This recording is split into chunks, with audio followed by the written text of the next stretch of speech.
Bonsoir à tous. Comme tous les mois, on se retrouve pour notre magazine de grands reportages sur le monde de 2019. Ce soir, Las Vegas. Pourquoi Vegas? Parce que Sin City, c'est un peu notre part d'ombre à tous. Parler de cette ville, c'est prendre le pouls de notre société, de nos obsessions, de nos fantasmes. Et si vous pensiez tout connaître de Vegas, vous allez être surpris. On dit souvent que ce qu'il se passe là-bas reste là-bas. Nous, on va tout vous raconter. Las Vegas ne meurt jamais, quoi. Non, Las Vegas ne dort jamais et ne meurt jamais. Ce soir, vous allez découvrir le nouveau Vegas. On a rencontré ceux qui font la ville en 2019, les grands gagnants. On est à Vegas et on va se mettre bien. Mais aussi ceux qui ont tout perdu et vivent aujourd'hui dans les tunnels. Vous espérez remonter à la surface un jour? Ouais. On ne sait jamais. Avec $2, on peut toujours se refaire. Sin City, la ville du péché, n'a jamais aussi bien porté son surnom. On vous emmènera aux Oscars du porno. Vous travaillez pour qui? Naked News.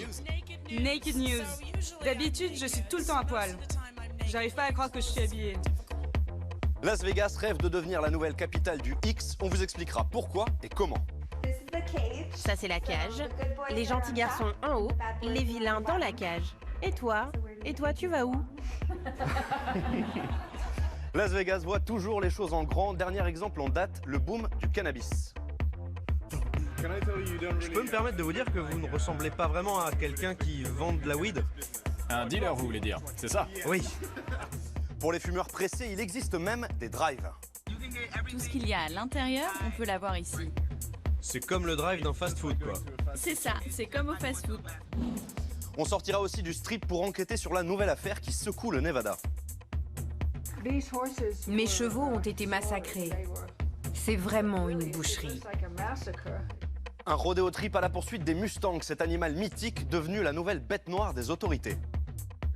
Si on ne gère pas le problème, les chevaux vont être affamés, vont mourir et vont détruire leur habitat. Et vous verrez qu'aujourd'hui, ceux qui murmurent à l'oreille des chevaux, ce sont des prisonniers. Ce cheval, je le dresse pour les flics.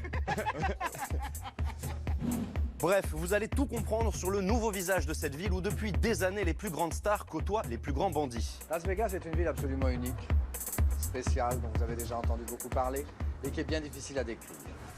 On a tout, on est prêt, notre voyage à la conquête de Vegas, ça commence maintenant. Et juste avant d'entrer dans le vif du sujet, je vous propose un petit topo sur Vegas, sur la folie de Vegas, un topo en chiffres. 42 millions, c'est le nombre de touristes qui débarquent chaque année à Vegas. C'est 9 millions de plus qu'à Paris, pour une ville qui ne compte que 700 000 habitants. Au cours des 10 dernières années, Las Vegas est la ville américaine qui s'est le plus densifiée. Chaque visiteur passe en moyenne 4 heures par jour à parier dans l'un des 65 casinos de la ville. Chiffre d'affaires l'an dernier, 7 milliards de dollars. Les stars, ce sont elles, les machines à sous. On en compte 187 144. Le plus gros jackpot jamais remporté en tirant le levier, 39 710 826 dollars. 93 ans, c'est l'âge du plus chanceux des vétérans américains. Cet homme n'a pas gagné une fois, mais deux, 4,6 puis 21 millions de dollars. J'ai eu de la chance toute ma vie. Tu m'étonnes. Et la palme du joueur le plus loser revient à un autre Américain qui a perdu en une soirée 127 millions. 288, c'est le nombre d'années qu'il faudrait pour dormir dans chacune des 150 000 chambres d'hôtel de la ville. Rien qu'au Grand MGM, 15 000 thés d'oreiller sont nettoyés chaque jour. Et si vous en avez les moyens, vous pouvez vous payer la suite la plus chère de la ville, 40 000 $ la nuit pour 800 mètres carrés en duplex. Bienvenue à Vegas. Un petit creux après vos longueurs dans votre piscine privée, goûtez donc le burger le plus cher du monde pour à peine 5 000 $. On utilise le bœuf Wagyu, la meilleure viande du monde. Et si vous avez encore faim, vous pouvez opter pour le burger le plus gras du monde. Je vous présente le burger. 19 900 calories, 8 steaks, 40 tranches de bacon, mais attention, les serveuses ne plaisantent pas si vous ne finissez pas votre assiette. Le resto s'appelle le grill de la crise cardiaque et pas pour rien, 2 clients sont morts sur place. Il s'est mis à suer et à trembler. 11, il y a 11 stands de tir à Vegas. La particularité ici, vous pouvez choisir une mitrailleuse, un lance-flamme ou un lance-grenade. Pour 2 500 $, vous pouvez même tirer avec un tank. Ou écraser avec de vieilles bagnoles en pleine ville. Si le cœur vous en dit, envoyez-vous ensuite en l'air. Une chute libre de 350 mètres en plein milieu du strip à plus de 65 km/h. Et on termine avec le bouton magique qui déclenche les fontaines mythiques du Bellagio. Place de rêve, coupe de chambre et musique de votre choix. Un moment inoubliable pour la bagatelle de 250 000 $. Aujourd'hui, plus que jamais, Vegas est la ville de tous les excès et de tous les extrêmes. En quelques minutes, vous pouvez devenir millionnaire ou tout perdre. Et vous allez voir que pour rester au top, Vegas se réinvente en permanence. Avec Renaud Villain, on a rencontré ceux qui font Vegas en 2019. Il n'y a qu'à Las Vegas que l'on peut voir ce genre de fête démesurée. Feux d'artifice, son et lumière, et puis surtout, un petit truc en plus.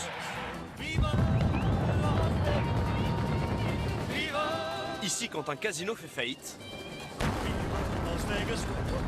c'est Demolition Party. Célébrer les échecs avec panache, ça c'est Vegas.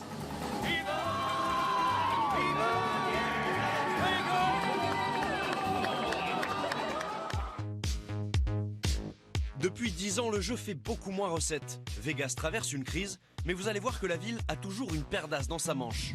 C'est la mec de l'entertainment, c'est la finale de la Champions League tous les soirs. Vegas version 2019, c'est moins de croupiers pour plus de DJ. Une stratégie mise en place par une mère ambitieuse qui, depuis son bureau tour de contrôle, surveille ses derniers investissements.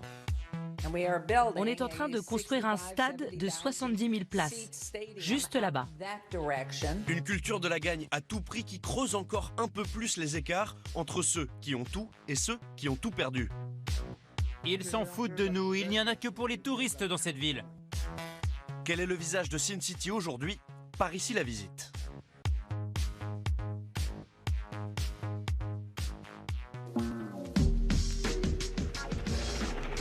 Pour dresser le portrait d'une ville, l'idéal, c'est toujours de prendre un peu de hauteur. Salut Flo. Ça va Martin? Ouais, très bien. C'est parti, ok. Petit tour d'hélico avec un oiseau de nuit. Florian est DJ, il a parié sur Vegas et ça lui a plutôt réussi. À 34 ans, ce DJ français s'est fait une place au cœur du strip.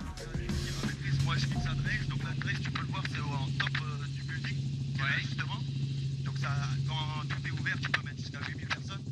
C'est des chiffres absolument énormes. Ah oui, oui, bah c'est comme des salles de concert en France parce que tous les soirs. Florian a posé ses platines ici il y a 10 ans, en pleine crise. Il a vu Vegas au tapis, puis se refaire. Aujourd'hui, sa ville a de nouveau la gagne. En ce moment, c'est en plein boom, ça construit. Et donc, comme tu peux voir là-bas, ils ont monté dans un petit périmètre 7 tours, le Cosmopolitan, le Dara, Aria. Plus d'hôtels, c'est encore plus de touristes et encore plus de fêtes. Tout le monde est gagnant, surtout Florian. En fait, c'est quand même un peu la seule destination dans le monde où les gens ils viennent pour dépenser leur argent. Tu vas pas pour aller à la plage, tu vas pas pour visiter les musées, tu viens pour aller jouer au casino et faire la fête. Las Vegas ne meurt jamais, quoi. Non, Las Vegas ne dort jamais et ne meurt jamais.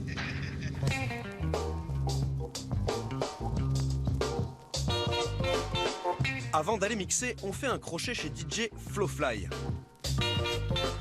Soirée boulot avec son associé, un autre DJ français de Vegas, Chris Garcia. Les affaires marchent bien, ils vendent leurs sets partout dans le monde, de Tokyo à Ibiza. Moi, de toute façon, je mixe le 15, le 16, le 17, je rentre ici. Leurs carrières ont décollé ici. À Vegas, pas le droit à l'erreur. Il y a tellement d'argent par rapport au casino et tout, ils essayent toujours de sortir le dernier cri en club. Dans le top 20 des meilleurs clubs du monde, on a peut-être 10 qui sont à Vegas. On va dire que c'est la finale de la Ligue des Champions tous les soirs, tout simplement. Comme il y a une chanteuse qu'on a pris. Les DJ rêvent d'un succès à la David Guetta. Et pas meilleur endroit pour faire d'un titre un tube planétaire. On prend un peu la vibe de la soul, la mettre sur la house music. C'est bien connu, à Vegas, tout est possible. Si je vous fais 3 notes au clavier, vous pouvez en faire un tube? Eh ben écoute, il faut essayer. Ouais. Je pense qu'on peut essayer de faire un truc là-dessus. Hein. Voilà. Alors, tu fais ça. Lui, et puis on va lui mettre un petit kick pour voir ce que ça donne.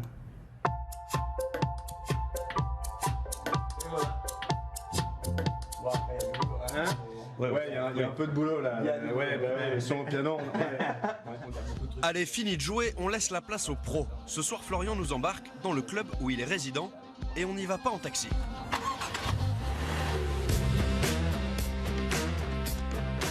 Direction le strip.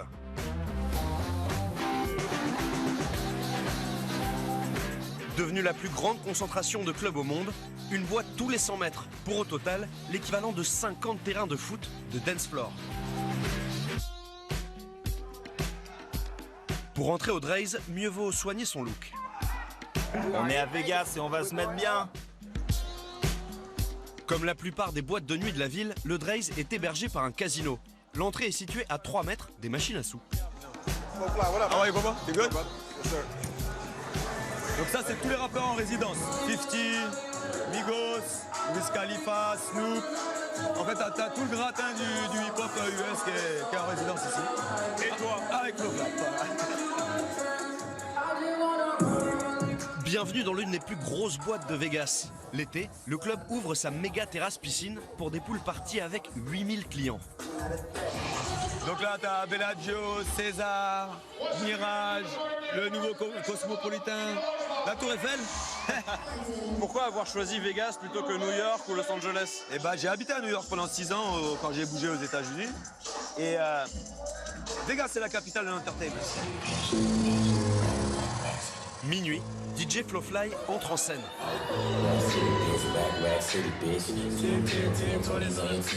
2 heures de mix, 2 heures pour chauffer la salle et aider les clubbers à dépenser leur argent. Prix minimum de la bouteille, $2000.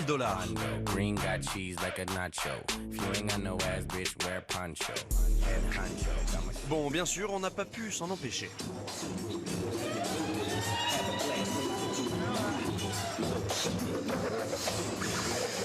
2 heures du mat', Florian s'efface pour laisser place aux stars de la soirée.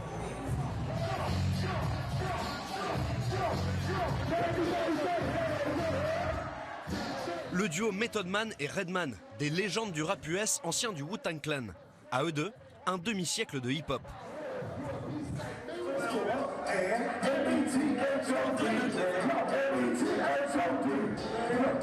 Ce soir, ils empochent $150 000. Une goutte d'eau pour le club. Bénéfice l'an dernier, $20 millions. Pourquoi c'est intéressant pour vous de venir jouer à Vegas? Pour la thune. Pour l'argent? Ouais, le cachet est bon. L'herbe est bonne. Et puis il y a des super meufs à Vegas. À Vegas, le public est différent. Les gens viennent du monde entier.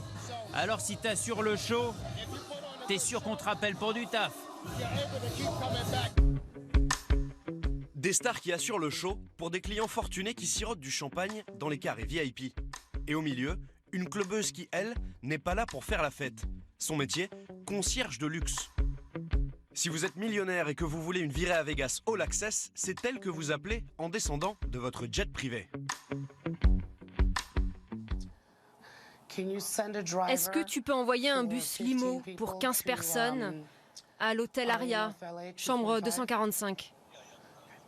Changement de décor et changement d'ambiance. La nuit a été courte. Elena Kess est d'une humeur de chien. Combien de messages, combien d'appels vous recevez par jour? Environ 50 appels par jour, une centaine de textos, des centaines d'emails. Ça ne s'arrête pas. On doit passer la journée avec elle. Ça ne s'arrête pas, désolé. Et on se dit que ça va être long. Elena, c'est un peu le Vegas qui se la raconte. J'ai bientôt fini de répondre à mes textos. Après, on doit promener le chien, prendre un café. Je suis désolée, ça s'arrête pas. Dispo jour et nuit, elle répond aux moindres caprices de ses VIP. Tu peux tenir la laisse pour que je réponde aux textos?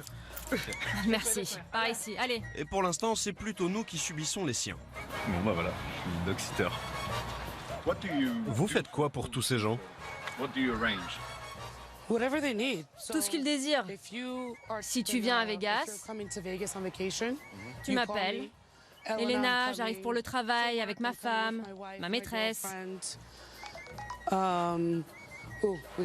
Oula, il faut ramasser la merde du chien. Tu peux t'en charger? Non merci. Servir les gens fortunés lui est peut-être un peu monté à la tête. Je vais me faire les ongles. J'essaie de me faire une manucure depuis des jours. Elena est surbookée depuis que Vegas est devenue la cour de récré des millionnaires en goguette. C'est parti, Nancy. C'est l'une de vos clientes les plus occupées? Elle ne lâche jamais son téléphone. Jamais? Non. Je lui dis, donne-moi ta main. Non. Tu veux bien prendre mon sac? Et ça, merci. Avec plaisir, Elena. Allez, on prend le sac à main, on va essayer de bosser un peu. Premier client de la journée. Un ex-joueur de football américain et son styliste. Ils sont venus faire la bringue pour le week-end. Elena s'occupe de tout. Je vous présente Bobby. Il s'occupe de tous mes VIP. Il ne dort jamais. Dans le package, tour en limo, dîner chic, after en boîte, sans oublier les folies de dernière minute. Vegas, c'est vraiment l'endroit où tous tes rêves deviennent réalité. Tu ne veux pas dormir? Tu veux faire la fête très tard? Tu veux aller voir un striptease à 10h du mat? Tu veux la meilleure table pour un dîner VIP à 3h de l'après-midi avec une super vue? Disneyland pour les adultes. Ouais, c'est ça. C'est le Disneyland de la vie. Les clients suivants, c'est du lourd. Voici Odell Beckham Jr., un joueur de football américain. Il pèse des millions. La star est venue faire la fête avec tout son entourage. Eh, tu fais quoi là? Notre caméra les agace. Non, non, monsieur, s'il vous plaît. Alors on s'est incrusté avec notre téléphone. Sur scène, French Montana, le rappeur qui a la cote en ce moment. Elena a réservé pour ses clients les tables les plus chères du club, $10 000, rien que pour s'asseoir. Aucun problème pour Orlando Kendrick, cet autre joueur de foot américain. Il fête ses 32 ans en toute simplicité.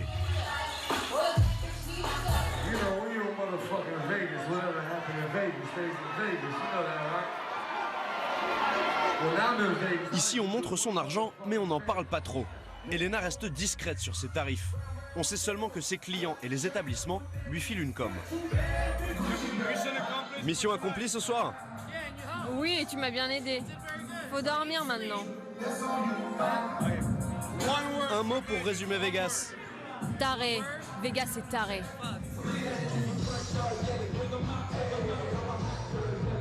Ainsi va la nuit à Vegas. Bling bling et show off. Comme tous les soirs à Sin City, la fête se termine sous une pluie de dollars. Et celle qui fait tout pour que le cash continue de pleuvoir sur la ville n'est autre que Madame la maire. On a rendez-vous dans sa tour de contrôle. Bonsoir Martin, comment ça va? Bienvenue à Las Vegas. Caroline Goodman, ancienne directrice du César Palace, aujourd'hui patronne de la ville, a toujours un jeton dans la poche. Merci beaucoup. Allez, entre, viens voir Vegas. Voici mon bureau. Je vois que la patronne de la ville du péché connaît beaucoup de monde. Voyons voir. Bien sûr, le président Obama, juste là. Ici, la fille de Nelson Mandela. Dans le fond, il y a le président Donald Trump. Mon mari était maire pendant 12 ans avant moi. Il avait des stripteaseuses et moi j'ai des Chippendales. Caroline et son mari Oscar forment un power couple qui règne sur la ville depuis 20 ans. 3 mandats pour monsieur, 2 pour madame, et ce n'est pas fini.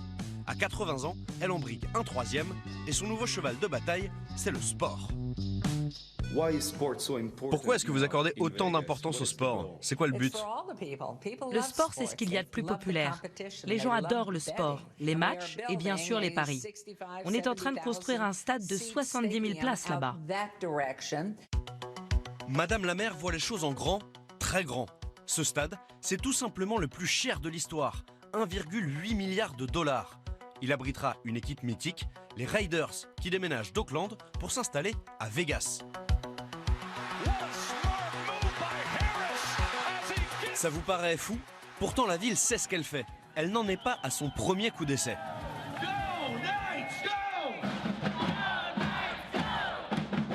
Ce soir, c'est Game Night. Au milieu des casinos, l'attraction à la mode, ce sont les Golden Knights, la nouvelle équipe de hockey de la ville. Ouais, évidemment, dans le milieu du sport américain, les matchs sont importants. Ce qui est assez incroyable, c'est tout ce qu'il y a autour. Le show, les pom-pom girls, les musiciens, et on sent qu'ils sont vraiment mis le paquet à Vegas. À chaque match, près de 20 000 supporters remplissent le stade, tous survoltés. Allez les Knights! Qu'est-ce qui vous plaît dans les soirs de match? Tout est bien. J'adore quand ça se fight. Ah bon? Ouais. L'ambiance est électrique, c'est incroyable. Tout le stade est debout sur son siège. Il y a une super énergie. J'ai jamais rien vu de pareil. Les Pom-Pom Girls investissent le stade flambant neuf, histoire de chauffer les spectateurs, et leur carte bleue. Une place coûte entre 100 et 500 $, sans compter les goodies, les cocktails et bien sûr, les paris. Beaucoup de gens parient sur les matchs? Mais oui, bien sûr. On est à Vegas. Tu veux tenter ta chance? Ah non, ça va, merci. Les jeux sont faits, place au sport.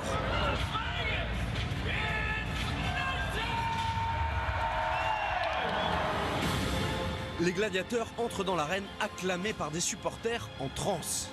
Pourtant, il y a 1 an et demi, rien de tout ça n'existait. Ni patinoire, ni équipe.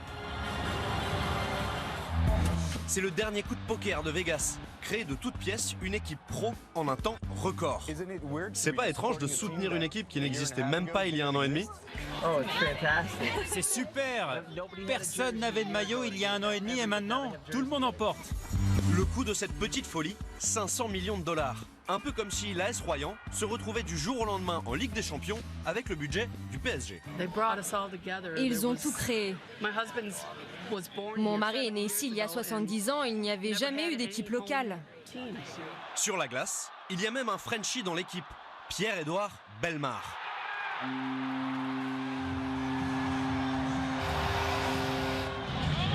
Allez les Knights! Du jeu, des chocs et même quelques bonnes tartes. Franchement, on a passé une super soirée, même si les Golden Knights ont perdu. Le score final est 4-3. C'était moche, hein. Vraiment moche.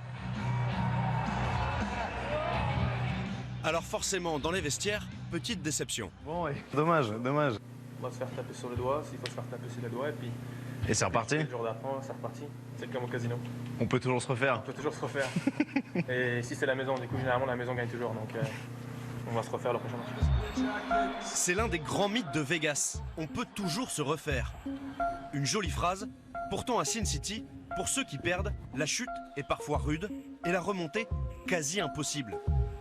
Sous le faste du strip, il existe un monde parallèle beaucoup moins glamour. Comment ça va? Bien et vous? Ça va, merci. Vous allez m'emmener dans les entrailles de la ville? Oui, parce que c'est important de montrer cette partie de Vegas. Parce que oui, on a la façade, tout ce qu'on voit, mais il y a une autre vie sous terre, où vit toute une communauté de gens, et ça, personne ne le sait. Paul Vautrinot connaît bien la face sombre de Vegas. Pendant 3 ans, il a été SDF et a vécu littéralement 6 pieds sous terre. Sous les casinos, un réseau de 300 km de tunnels creusés il y a 40 ans pour évacuer les eaux de pluie. On est juste en dessous du Caesar Palace.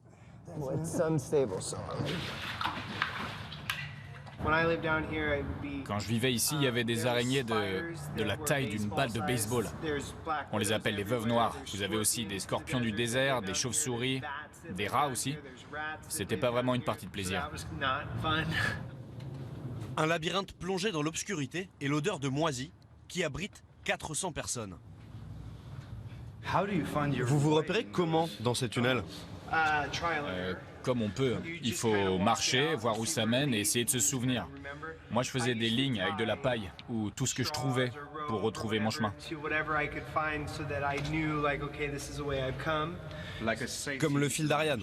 Oui, c'est ça. Paul, avec sa petite assoce, est l'un des seuls à oser s'enfoncer jusqu'ici. C'est Paul, de Shine a Light. Vous avez besoin de chaussettes? Barres de céréales? Autre chose? Oui. Dans les entrailles de la ville, un autre monde, à la Mad Max.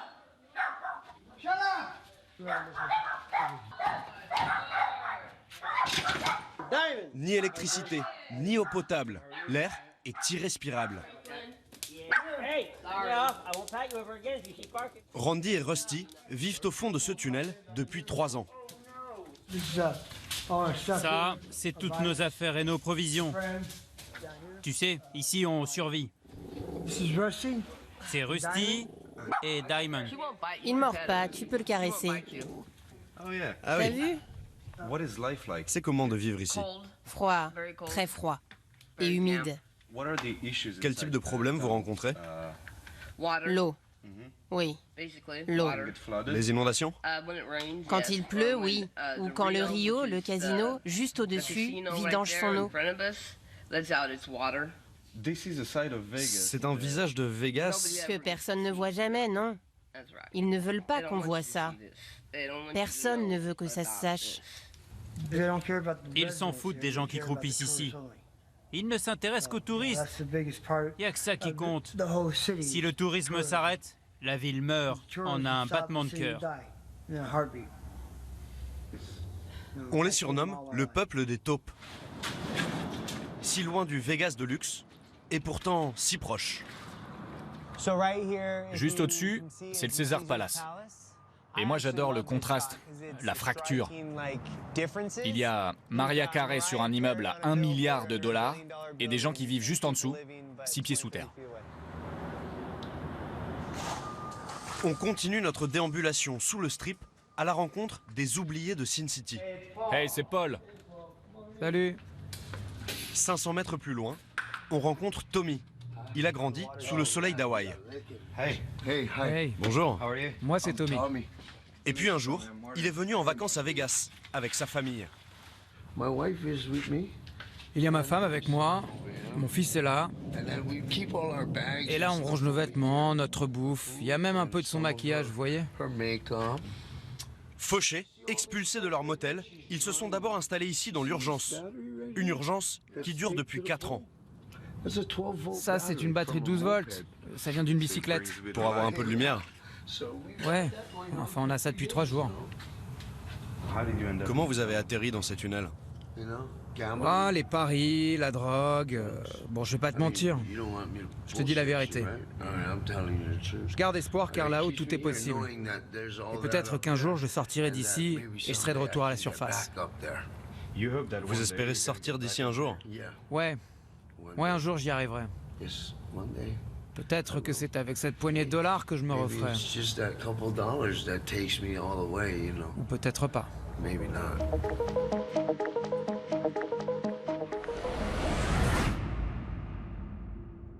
On vient de le voir, Las Vegas, c'est la ville de tous les extrêmes, mais aussi de tous les délires. Le nouveau truc à la mode, c'est le weeding. Par les pouvoirs qui me sont conférés, je vous unis au nom de votre amour pour le cannabis. John, tu peux embrasser la mariée. C'est du grand n'importe quoi, mais c'est surtout le symbole de la nouvelle histoire d'amour entre Vegas et la weed depuis 1 an et demi. C'est légal, un mariage de raison et surtout de pognon. On compte déjà 37 weed shops à Vegas, 62 dans tout le Nevada, un business qui rapporte gros, 530 millions de dollars l'année dernière. Avec Renaud Villain et Juliette de la Salle, on a rencontré ceux qui veulent faire de Vegas la capitale mondiale de la weed. La magie de Las Vegas à tous les coins de rue. Allez, je mélange et tu me dis stop. C'est le dernier coup de génie pour amuser la galerie. C'est Vegas et la bœuf, c'est légal. À Sin City, il ne manquait plus qu'un vice, le cannabis. Salut, comment ça va? Ça va et vous? Super, je m'appelle Michael, je suis un magicien de la weed. Vous me montrez? Ah ouais, je peux te montrer. Salut les gars. Le cannabis c'est légal, mais on ne peut pas fumer dans la rue ou sur le strip. Encore moins dans cette zone. Je vais vous demander de partir. Si la police vous voit, vous êtes foutus. Ah ok. Depuis 1 an et demi, ce joint, vous avez le droit de l'acheter à Vegas, mais attention, interdiction de le fumer en public, dans la rue, au resto ou dans votre chambre d'hôtel. Bref, un joli tour de passe-passe que notre magicien résume à sa façon. Alors? T'arrives pas à fumer, hein? T'as les mains liées. T'as du cannabis que tu as acheté légalement dans un magasin, mais tu n'as pas le droit de le fumer. Cette loi, on la retrouve dans tous les États qui ont légalisé la weed. Sin City n'a pas pu y échapper. Alors à défaut de se démarquer de la concurrence, la ville a décidé tout simplement de l'écraser.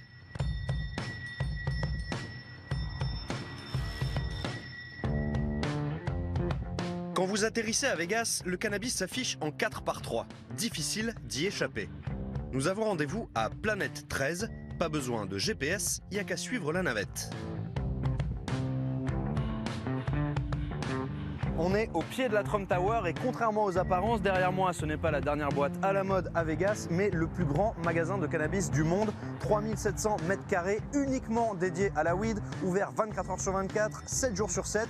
Ils ont lancé le business il y a seulement quelques mois et ils accueillent déjà 1500 clients par jour. Allez, par ici la visite.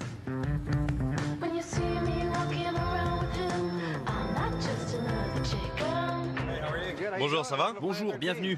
Ça va? Là, vous êtes sur un sol interactif. À l'accueil, ils ont bien tripé et à l'intérieur, ils se la jouent déco minimaliste et service premium. Ça, c'est une variété à la mode, le triangle de l'amour.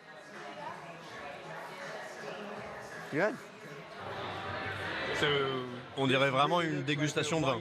Exactement. Le choix est vaste, plus d'une centaine de variétés d'herbes. Mais tous les articles ne se fument pas. L'une de nos meilleures ventes, c'est ces petites gaufres au chocolat. On a aussi des gâteaux. Et même des sprays. Des sprays comme quand on a de la toux? Oui, c'est ça. Tout ce qui se mange, ça marche vraiment bien à Vegas. Parce que c'est plus discret que de se balader avec un joint. Ici, on vise tous les publics, 21 ans minimum. Les non-initiés peuvent se renseigner sur des bornes, comme au supermarché. Je peux vous demander ce que vous faites? Ah oui, on recherche des chocolats magiques et on regarde le taux de THC. Ça change de votre dealer habituel? Oui, oui. Attendez, je n'ai pas de dealer. Ah, je sais pas, moi. C'est mon mari, mon dealer. Ah bon? Bonjour, monsieur. Les vrais dealers, ce sont eux, les bud tenders. Comprenez, les barman de la weed. Une centaine de pôles rouges aux petits soins des fumeurs de joint. Cette variété, c'est plutôt du 80-20. 80% des effets dans le corps, 20% dans la tête. La LA Confidential, c'est une variété qui détend. Ça fait partie des incontournables de Vegas? Bah, je viens de sortir de l'avion. Vous sortez de l'avion? Ouais, il y a 1 heure à peine. Et le premier arrêt, c'est ici? Et ouais. Dans ce magasin de cannabis, le panier moyen est de 75 $ par client, hors pourboire. Je vous mets les feuilles, le briquet, et vous avez le ticket de caisse dans le sac. Angel est bud tender depuis 2 ans. Au revoir, profitez bien. Et on peut dire qu'il est très investi dans son boulot. Tous les jours, on a des cours sur les produits. Ils nous remettent à niveau sur ce qu'on vend et je dois tous les essayer pour savoir ce qui est bon, ce qui ne l'est pas et ce qui fait de l'effet. Pour rappel, la consommation et le commerce de cannabis sont interdits en France. Alors ce genre de magasin chez nous, c'est absolument impensable. Ça ressemble à un Apple Store, non? Oui, c'est ça. C'est ce qu'on veut offrir aux clients. Quand le Apple Store rencontre le Disneyland pour adultes. Lui, c'est un de nos patrons sur le Segway, Larry Scheffler. Bonjour, comment ça va? Enchanté. Bonjour, enchanté. Donc vous vous baladez avec ça? Je suis trop vieux pour marcher, non je plaisante. Je peux me permettre de vous dire que vous ne ressemblez pas vraiment à quelqu'un qui vend de la weed? Un dealer, vous voulez dire, c'est ça? Oui. Vous ne ressemblez pas vraiment à un dealer. Larry Scheffler a fait fortune dans l'impression de prospectus. Pas vraiment le même délire. Pourquoi investir dans le cannabis? Je crois que c'est le dernier vice à être légalisé. Ça va être une industrie phénoménale, encore plus que le jeu et l'alcool, je crois. Ce baron de la weed version légale roule sur l'or. Son petit Disneyland pour adultes devrait lui rapporter 45 millions de $ cette année. Un joli magot très bien gardé. Moi j'espère que personne n'essaiera de nous voler. Et si c'est le cas, on est prêt. Quoi? Ah oui. Avec cet ancien de l'Air Force, on n'est pas vraiment dans le peace and love. Ok. Mais t'inquiète, c'est pas chargé. La balle, c'est ici normalement, donc on peut pas tirer. C'est en cas de gros pépins de sécurité? Oui, c'est en dernier recours. Voilà, donc on est avec un chef d'entreprise d'une des très grosses entreprises américaines, l'équivalent du 440 chez nous. Et dans son coffre secret à lui, bah, il y a ça. Thanks. Larry Scheffler est un gros calibre du cannabis. Sa boîte pèse déjà 125 millions de dollars en bourse. Pourquoi est-ce que c'est mieux d'investir dans ce business ici, à Vegas? On n'a pas d'impôt dans le Nevada, ni d'impôt sur le revenu. Les taxes sont plus basses ici, l'immobilier aussi. Et puis tout est gros à Vegas, non? Eh ben nous on veut voir encore plus gros que Vegas, et je crois qu'on a réussi. Larry et ses associés préparent déjà leur prochain coup. Un temple dédié à la fête et au cannabis. Reste à obtenir le feu vert du Nevada pour l'ouverture des coffee shops. Aujourd'hui à Vegas, les mines d'or, ce ne sont plus les casinos, mais les entrepôts. Attention aux yeux. Bienvenue dans la salle du trésor. Devant nous, il y en a pour 3 millions de dollars. Cette ferme est l'un des plus gros gisements de la ville. Le cannabis, c'est de la drogue, mais ici les têtes de bœuf, ce sont des pépites d'or. Qu'est-ce que vous faites? Je vérifie qu'il n'y a pas d'insectes nuisibles. Ça fait combien de temps que vous bossez ici? Je travaille dans cette ferme depuis 2 ans et demi, mais je travaille dans l'industrie depuis 1992. Mais en 92, c'était illégal. Ouais, tu as raison. Vous êtes un autodidacte. Ouais, j'étais un criminel avant. Fini les plants de cannabis dans la chambre, les fumeurs de joint sont devenus les nouveaux experts de la weed. Avant, je faisais ça illégalement avec une copine. Au début, j'osais pas le mettre sur mon CV. Elle m'a dit bah si, écris-le. J'ai fait ah bon, bah ok. Donc vous avez écrit sur votre CV que vous faisiez pousser de l'herbe illégalement. Eh oui. Christine fait partie des 8000 nouveaux Canna Workers du Nevada. J'arrive pas à croire qu'il me paie pour faire ça maintenant. C'est un peu le boulot de vos rêves. Ah oui, grave, je suis super chanceuse. Dans le Nevada, on compte 115 fermes comme celle-ci. L'État a légalisé le cannabis à usage récréatif il y a seulement 1 an et demi et on bat déjà des records. 530 millions de dollars de revenus, c'est presque 2 fois plus que dans l'État voisin du Colorado, le premier à avoir légalisé le cannabis. Le cannabis entre dans l'ère industrielle. L'herbe pousse toute l'année, pas de saison égale pas de perte de temps. Bref, rentabilité au max. Le fruit de la précieuse récolte est stocké ici, 200 kilos par mois. Il y en a pour combien dans ce sac? Il y en a 760 grammes. On vend le gramme à 15 $. Donc en tout, t'en as pour pas loin de 11 000 $. Il y en a pour plus de 10 000 $ là-dedans? Exactement. Allez, à plus. Dans cette ferme, il y a un autre butin caché dans les cuisines. Voici la spécialité maison du cannabis plaqué or. C'est quoi ça? Ça, c'est du shatter. Le shatter, ça ressemble à de l'or fondu, mais en fait, c'est du THC à l'état pur. Le THC, c'est ce qui donne les effets au cannabis.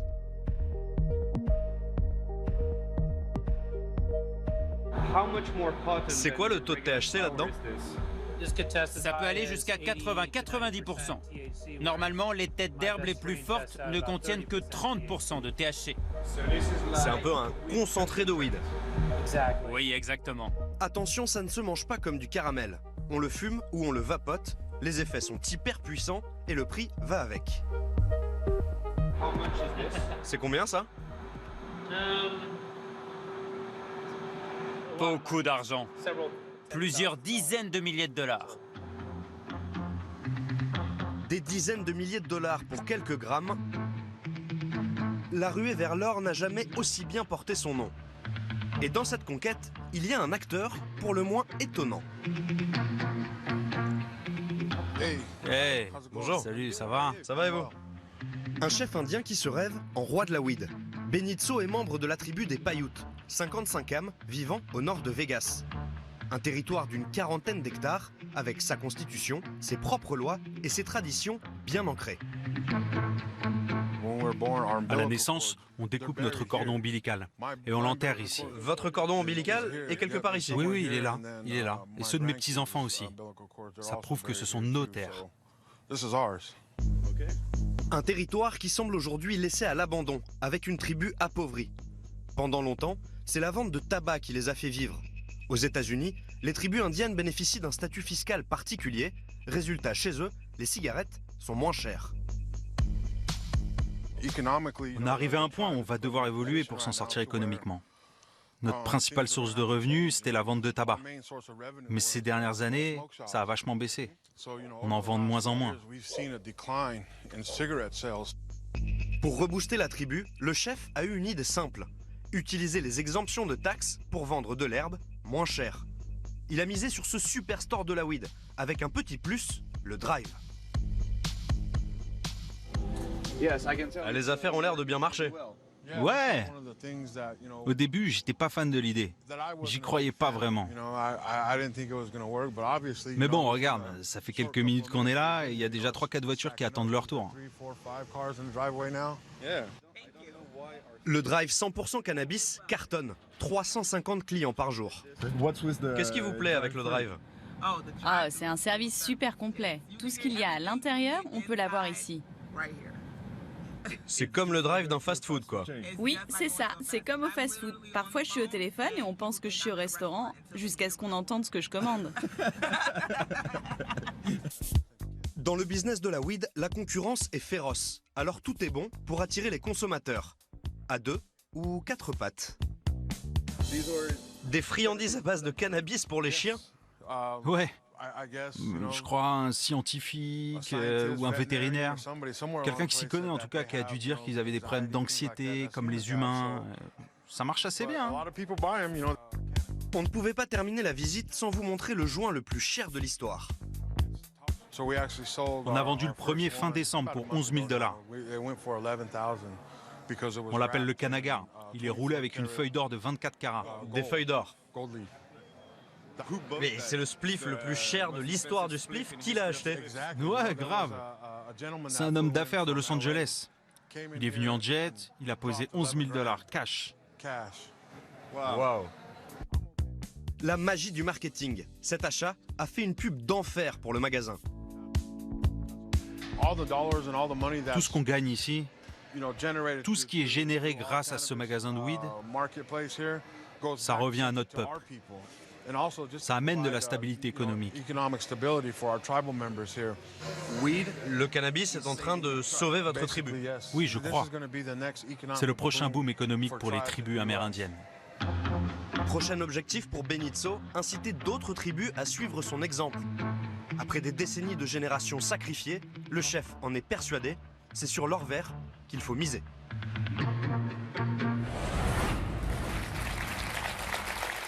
Ne bougez surtout pas, on se retrouve dans 2 minutes. On quittera Sin City pour les grands espaces sauvages du Nevada sur les traces du Mustang, ce cheval mythique du Far West, aujourd'hui traqué par les autorités. Vous avez l'hélicoptère qui est en train de rabattre la horde. Et devant, le cheval qu'on appelle Judas. C'est lui qui les guide vers le piège. On vous emmènera aussi aux Oscars du porno. Las Vegas veut devenir la nouvelle capitale mondiale du X. Le porno et Las Vegas, c'est évident que ça va ensemble. C'est normal, on est à Vegas, c'est la ville du péché. Vous découvrirez comment, à l'heure du tout gratuit, l'industrie mise sur la technologie. Si je regarde en haut, je vois leur tête, et si je regarde en bas, je vois tout ce qui se passe. Waouh.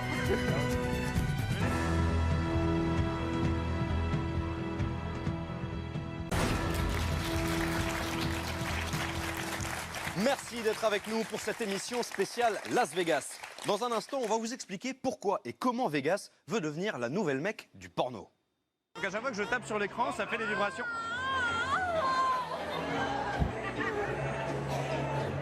Voilà, et quand je perds, ça déclenche une grosse vibration. Ah, donc ça, c'est dans quelques minutes.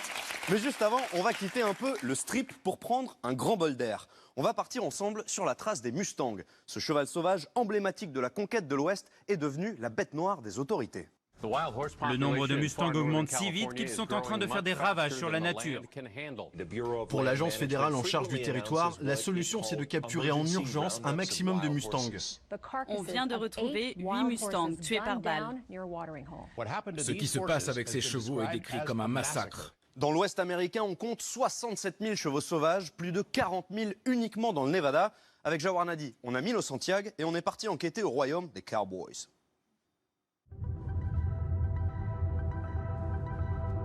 Au petit matin, quelque part dans le Nevada.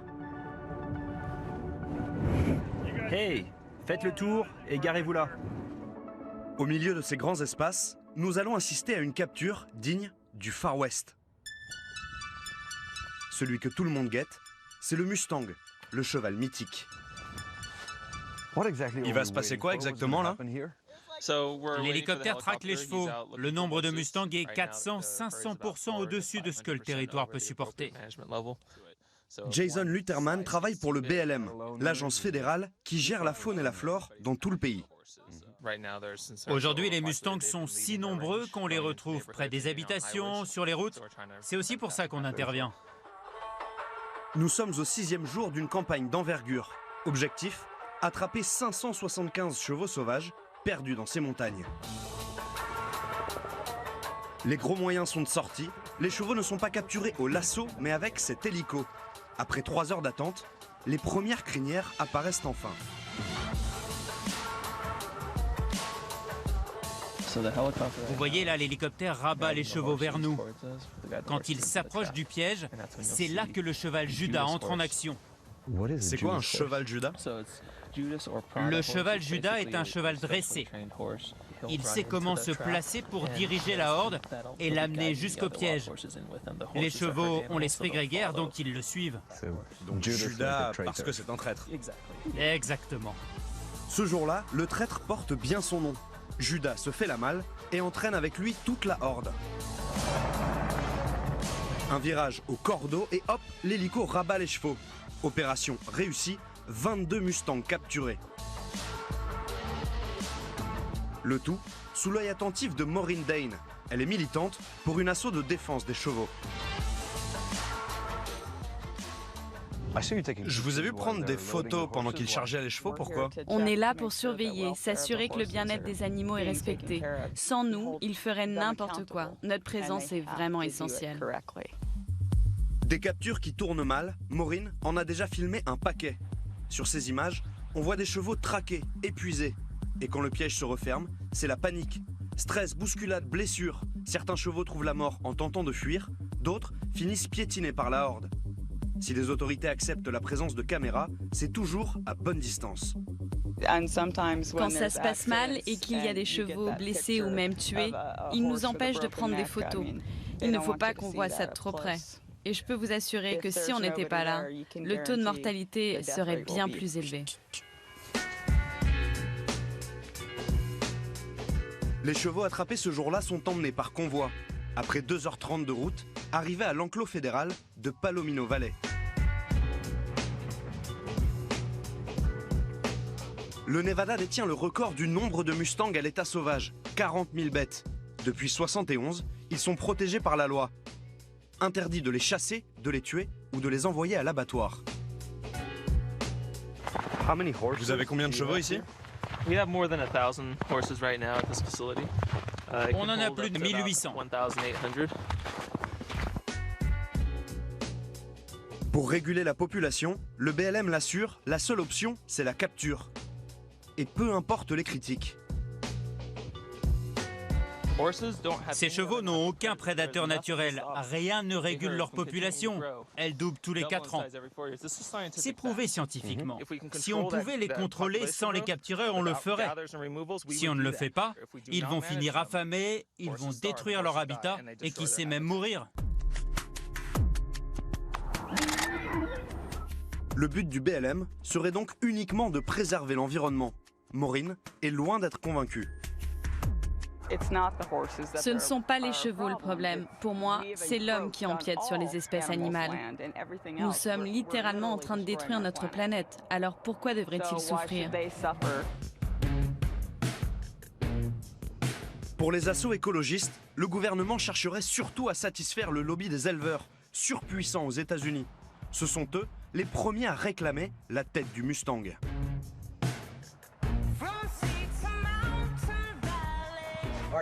Bonjour. Salut. Ravi de te rencontrer. Ted Borda, chapeau de cow-boy vissé sur la tête, est éleveur de moutons à Dayton. Vous voyez beaucoup de chevaux sauvages ici? Putain, m'en parlez pas. Il y en a des millions par ici. L'État dit qu'il devrait y en avoir entre 3 et 500, mais on est plutôt à 3000. Et c'est quoi le problème avec les chevaux? Le problème? Ben, ils mangent tout, et il reste plus rien pour mes bêtes. À cause des Mustangs, Ted a dû déplacer une partie de ses 3500 moutons dans un autre ranch. Question de survie, nous dit-il. Ici, ne reste qu'une poignée de bêtes, et cet agneau qui visiblement nous aime bien. Vous lui avez donné un nom? Non. Pas de nom. Non, c'est juste de la viande pour vous. Ted Borda ne fait pas de sentiments. Cet agneau et les autres bêtes termineront tous à l'abattoir. Vous seriez pour qu'on permette d'envoyer les chevaux à l'abattoir? Pourquoi pas? On mange bien Bambi. On mange bien Pampan. On mange tout sauf les chevaux. Les humains peuvent en consommer, ça peut faire de la nourriture pour chiens ou même de l'engrais. Ted le sait, envoyer des chevaux à l'abattoir est illégal aux États-Unis. Mais les éleveurs veulent en finir avec cette interdiction. Certains ranchers voudraient s'occuper du problème des Mustangs eux-mêmes. Vous en pensez quoi? Eh ben, c'est ce qui arrive quand le gouvernement fait pas son boulot. Les gens sont frustrés et ils dépassent les bornes. Au final, la politique du BLM ne satisfait personne. Les écolos les trouvent inhumains, les éleveurs, eux, pensent qu'ils ne vont pas assez loin. De toute façon, leur programme actuel coûte bien trop cher, 80 millions de dollars chaque année. Alors il y a 3 ans, le gouvernement a voulu trancher. Le gouvernement recommande de tuer 45 000 Mustangs pour laisser la place au bétail. 45 000, ça voulait dire abattre tous les chevaux hébergés par le BLM. Une annonce qui a déclenché un tollé, l'agence a été obligée de faire marche arrière. Face à un gouvernement incapable de trouver une solution, certaines bonnes âmes fortunées ont décidé de s'emparer du problème. On est dans le nord du Nevada, globalement au beau milieu de nulle part, entouré des plaines et des montagnes enneigées. Et on va aller retrouver Madeleine Pickens, une millionnaire qui a décidé de dédier sa vie à sauver les Mustangs.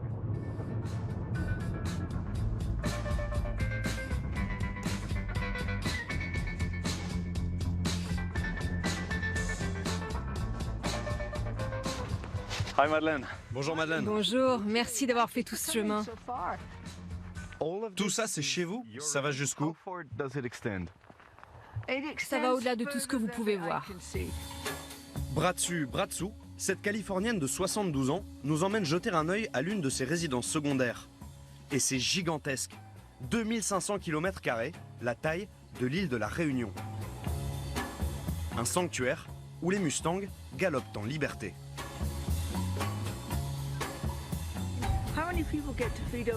Vous connaissez beaucoup de gens qui ont la chance de nourrir 500 Mustangs. Et ils sont si polis, ils nous attendent et ils nous disent merci. Et ils peuvent la remercier. Sans elle, ils auraient fini dans une assiette. Ces chevaux étaient destinés à l'abattoir? Oh, cela ne fait aucun doute. Des acheteurs sans scrupules comptaient les vendre à des abattoirs. Où ça? Probablement au Mexique ou alors au Canada. Le Mexique et le Canada, 2 pays voisins où abattre les chevaux est parfaitement légal. Pour Madeleine, le Mustang est sacré. Un morceau d'Amérique qu'elle bichonne. Tous les matins d'hiver, elle leur fait livrer le petit-déj. Regarde ceux qui sont devant, ils sont pas trop mignons? Coucou les gars, regardez-vous. Coupez ici et toute la paille va tomber. Galanterie oblige, on donne un coup de main à Madeleine. Enfin, un coup de pied.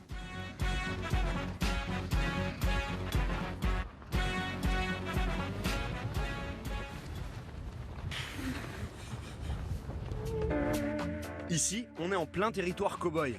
Les voisins de Madeleine sont tous des éleveurs de bétail, pas très emballés par son sanctuaire. Vous avez eu pas mal de problèmes ici, non? On en a eu tellement. Il y a eu beaucoup d'hostilité à notre arrivée. Le fait qu'on sauve les chevaux s'est mal passé. Ça a généré de la tension. On a même été victime d'actes de vandalisme. Clôture sabotée, point d'eau asséché, et en octobre dernier, on a carrément basculé dans le fait divers. La propriétaire d'un grand ranch dans le nord du Nevada a fait une découverte macabre. Elle a retrouvé les carcasses de 8 chevaux sauvages abattus près d'un point d'eau. L'auteur de ce massacre ne fait aucun doute. Les chevaux ont été criblés de balles par les agents fédéraux du BLM. Plusieurs mois après le drame, Madeleine ne s'en remet toujours pas. Ces chevaux ont été assassinés. Pour moi, il s'agit d'un massacre. Comment le gouvernement a justifié cette décision de les abattre? Ils ont dit que les chevaux souffraient, qu'ils étaient déshydratés.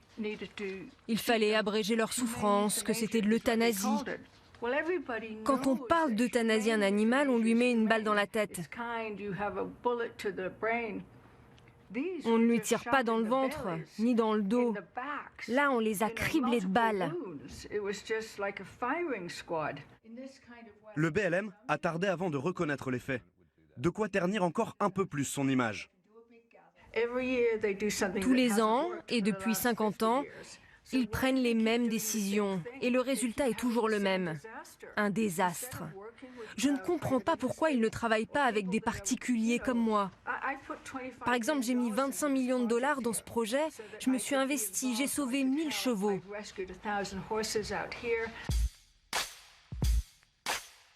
Madeleine veut faire de ce sanctuaire un éco-resort en mode Far West à 1000 € la nuit. Tout l'argent ira à la protection de ses Mustangs. Madeleine était prête à accueillir 30 000 chevaux sauvages. Elle a même proposé un partenariat au BLM qui n'a jamais donné suite.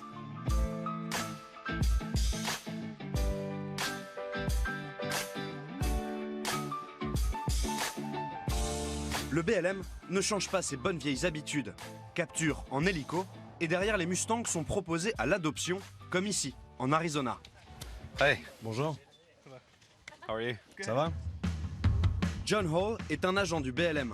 Aujourd'hui, des chevaux et des ânes capturés dans la nature sont proposés au public. Ça coûte combien un cheval? 125 $. Et celui-là, il nous vient du Nevada. 125 $, ça semble vraiment pas cher. On a demandé leur avis à ces cow-boys venus du Canada. Vous pensez quoi du prix des chevaux? C'est donné. C'est carrément donné. Nous, on dépense entre 5 à 10 000 $ pour acheter un cheval. Pourtant, même à 125 $ le Mustang, le programme d'adoption du BLM n'attire pas les foules. En 2002, 7800 chevaux avaient trouvé preneur. En 2016, seulement 3100, une dégringolade de 60%. Alors pour se débarrasser des chevaux dont personne ne veut, le BLM a décidé de les brader.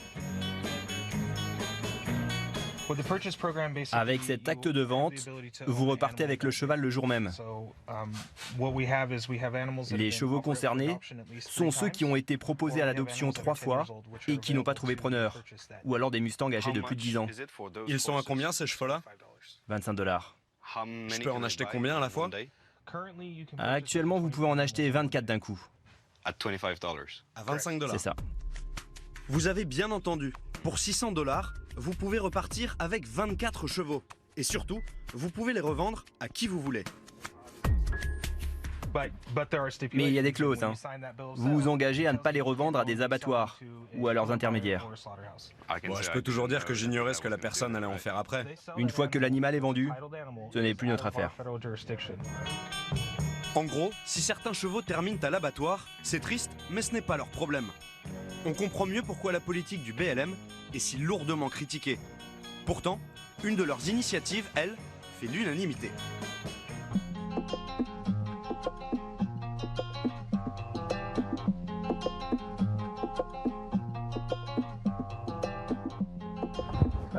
Sortez vos papiers d'identité. Mirador, barbelé et Mustang.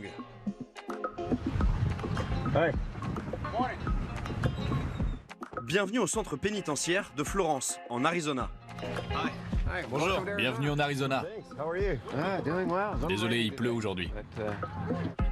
À 65 ans, Randy Helm n'est pas prêt de ranger son chapeau. Cela fait 7 ans qu'il gère ce programme de réinsertion inédit des prisonniers qui dressent des Mustangs. Alors, ça c'est la liste de nos chevaux. En fait, ce sont les détenus qui les nomment, après qu'on ait validé leur choix. Donc ça, c'est le nom du cheval. Et là, le nom du prisonnier qui l'entraîne.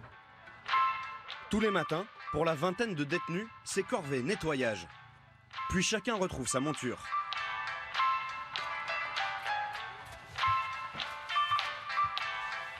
Hey man, bonjour. Salut, ça va? Ça va? I'm good. What's his name? C'est quoi son nom? Ça, c'est Little Jay. Ça fait combien de temps que vous vous occupez de lui? Ça fait 2 mois que je m'en occupe. Carl, lui, est là depuis bien plus longtemps. Déjà 8 ans derrière les barreaux. Il lui en reste 2 à tirer. Je peux vous demander pourquoi vous êtes en prison? Vous voulez dire quel crime j'ai commis? Kidnapping et vol à main armée. À 34 ans, Carl n'a rien d'un enfant de cœur. Et pourtant, 7 mois au contact des Mustangs l'ont changé. Au-delà d'un bol d'air frais, ça vous apporte quoi ce programme? Ah bah, des shoots d'adrénaline, souvent, mais dans l'ensemble, de l'apaisement. J'ai aussi repris confiance en moi. C'est quelque chose que j'avais perdu en étant ici. Les candidats ne manquent pas pour faire partie du programme. Il n'en existe que 3 aux States. Ici, tous les jours, de 7h à 14h, les prisonniers s'évadent de l'univers carcéral. Ça change notre état d'esprit. Quand on se réveille le matin, ça nous donne un objectif.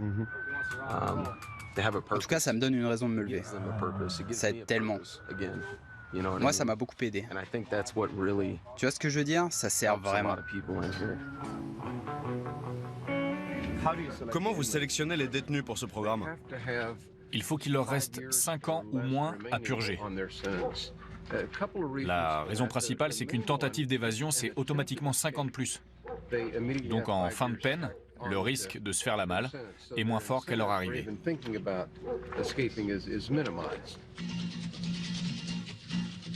Il y a encore quelques mois, ces Mustangs n'avaient jamais été touchés par l'homme. Tous ont été capturés par le BLM. Ce cheval-là, il a été monté que 5 fois. Bah, c'est tous des excellents cavaliers, c'est assez impressionnant. Certains prisonniers n'étaient jamais montés à cheval auparavant. De toute évidence, la captivité, ça crée des liens.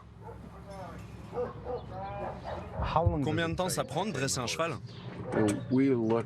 Ça prend 5 mois, parfois 6. C'est vraiment le cheval qui décide. Les prisonniers font de bons dresseurs?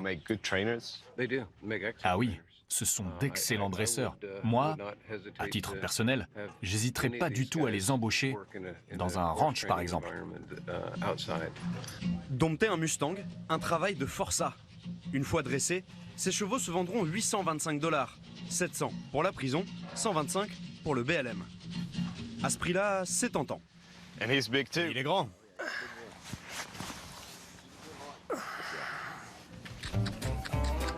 Le Poney Club, ça sert toujours. Ça, c'est du trop enlevé. Et ouais, papa. Première fois de ma vie sur un Mustang. Ils sont incroyablement bien dressés. Un peu plus loin, toujours dans l'enceinte de la prison, on apprend aux Mustangs à être de bons chevaux de cow-boy. Franchir des obstacles et tout un tas d'autres exercices.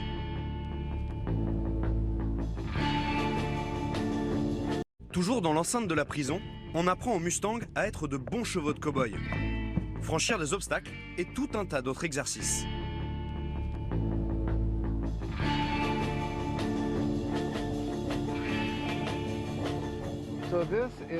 Alors là, le but de cet exercice, c'est de leur apprendre à pousser des choses. Et après, une personne ira s'asseoir sur le chariot. Vous l'essayez? Ouais, ok. Ok, alors, asseyez-vous ici, face au cheval. Il va vous pousser dans cette direction. Allez, pousse.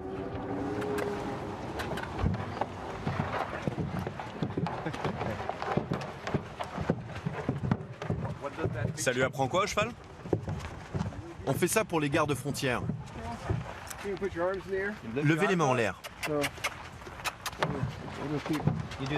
S'il pourchasse quelqu'un et que la personne tente de l'effrayer avec ses mains, il n'aura pas peur.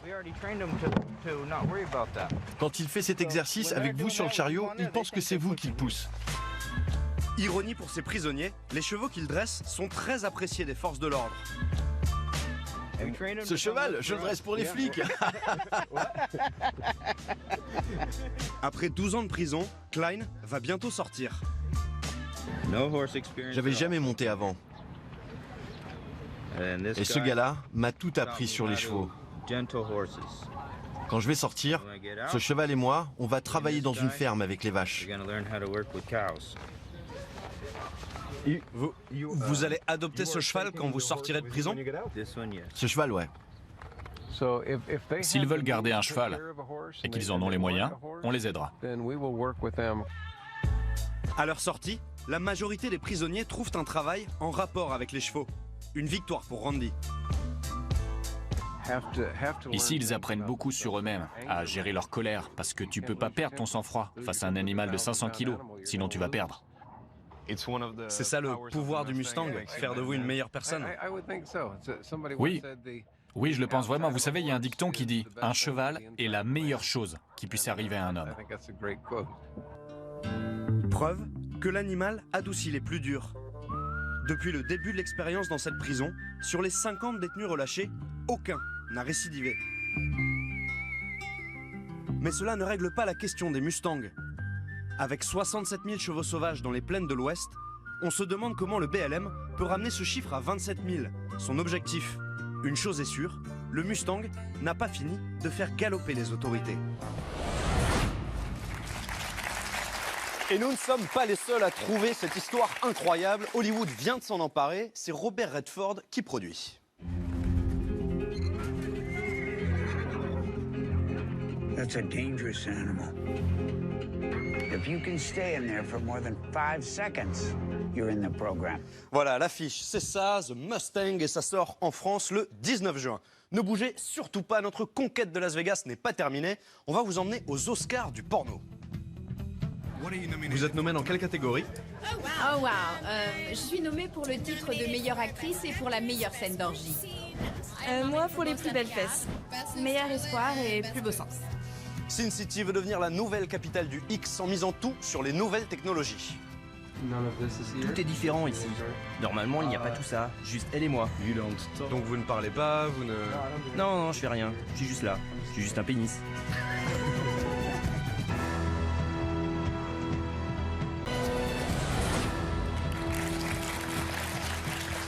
Merci d'être avec nous pour notre émission spéciale Las Vegas.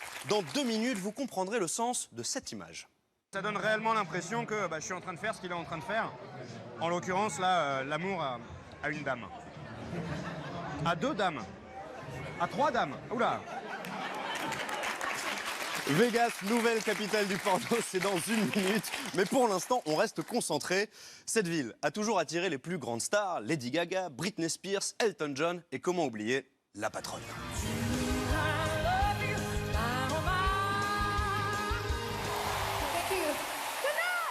Ah, Céline.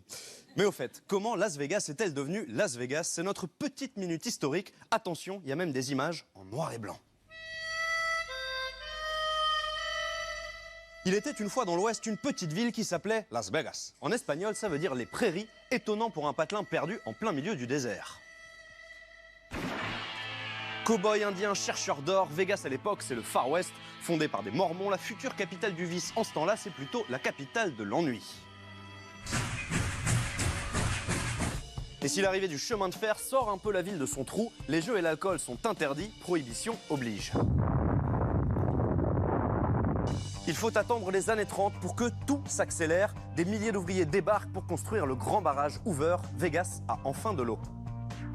Le barrage Hoover, c'est la nouvelle attraction et il apporte l'électricité à tout downtown Las Vegas. Dans la foulée, la ville se dévergonde, les bars et les casinos sont enfin autorisés. La jeune ville de Las Vegas ne cessait de grandir malgré la Grande Dépression. C'est d'ailleurs à un mafieux Bugsy Siegel, un pote d'Al Capone, que l'on doit l'ouverture en 1946 d'un des premiers casinos, le Flamingo. Les casinos de la mafia envahissent la ville. Ça y est, le vice est dans la place, machine à sous, bar à striptease et showgirls vont déferler sur le strip. On joue 24 heures sur 24. Toute la ville est vraiment une usine de la chance. Quant au thème des soirées, c'est parfois du grand n'importe quoi. Oui, oui, le grand truc tendance dans les années 50, c'est d'assister à des essais nucléaires en plein désert. Las Vegas est une ville absolument unique, spéciale, dont vous avez déjà entendu beaucoup parler, et qui est bien difficile à décrire. À Vegas, tous les mondes se côtoient, la pègre comme le showbiz. Rapidement, la ville devient la capitale mondiale du divertissement et Frank Sinatra, son boss. Fly me to the moon. Let me play up there with those stars. Dans les années 60, la ville est même surnommée Sinatra City. It's my kind of town. Au bout de la rue, un nom familier, une meneuse de revue So Frenchy se fait remarquer. Lynn Renault fait sensation sur les planches du Dunes. Donnez-moi des nouvelles de Paris. À Paris, il fait froid. Je peux vous ouvrir? Je dois marcher de pied, c'est pas très commode. La suite, on la connaît, la machine ne s'arrêtera plus avec la construction d'hôtels gigantesques. En un week-end, vous pouvez faire le tour du monde sans quitter Vegas et ses vices. What happens in Vegas stays in Vegas. Las Vegas, la ville de tous les vices, a toujours inspiré le ciné. Au total, une dizaine de blockbusters, parmi lesquels Casino, Las Vegas Parano, Showgirls, Very Bad Trip et puis évidemment Ocean's 11. Mais aujourd'hui, c'est un autre type de film que Vegas convoite, les films X. L'ambition de la ville, devenir la nouvelle Mecque du porno, une industrie sulfureuse et en quête de renouveau, parfait pour Sin City. Avec Sarah Brack et Ludovic Tourte, on a rencontré les nouveaux acteurs de ce business, pas comme les autres. Ah, le glamour des remises de prix. Des coiffures toujours superbes, des parures hors de prix, des couples beaux à tomber par terre, et puis des paillettes. Beaucoup de paillettes. Mais si certaines ressemblent du coup à la petite sirène, ici c'est la version interdite aux mineurs. Le tapis rouge derrière moi n'est pas celui des Oscars. Ce soir, vous ne verrez pas défiler des stars d'Hollywood. On est en fait aux AVN Awards, l'équivalent des Oscars, mais pour l'industrie du porno. Et ce soir, il y a plus de 1000 stars du X qui sont attendues. Chaque année, au mois de janvier, Las Vegas enfile son latex de lumière. Nous, pour l'occasion, on a sorti la veste, mais visiblement pour les confrères et les consoeurs, c'est pas obligatoire. Vous travaillez pour qui? Naked News. Naked News. D'habitude, je suis tout le temps nue. Porter des vêtements, c'est super dur. J'ai vraiment du mal à croire que je suis habillée là. Ok, le ton est donné. Ce soir au Hard Rock Hotel, on ne va pas parler musique, mais pornographie. Vous êtes nommée dans quelle catégorie? Oh wow, je suis nommée pour le titre de meilleure actrice et pour la meilleure scène d'orgie. Moi, pour les plus belles fesses. C'est un prix du public. Meilleur espoir et plus beau sein. Je suis nommé pour meilleur acteur dans un long métrage, dans un court métrage, meilleur et meilleur. Et des catégories osées, il n'en manque pas. Une centaine de prix décernés. Ce soir, Sin City n'a jamais aussi bien porté son nom, la ville du péché. Le porno et Las Vegas, c'est évident que ça va ensemble. C'est normal, on est à Vegas, c'est la ville du péché. C'est le meilleur moment de l'année, c'est vraiment cool d'y être. Ce soir, il y a du beau monde. Une cérémonie digne de Hollywood avec 3500 invités triés sur le volet. Et les vainqueurs sont... Jason Love! Des statuettes et des starlettes. J'arrive vraiment pas à croire que ça m'arrive. Cardi B en guest star assure le show.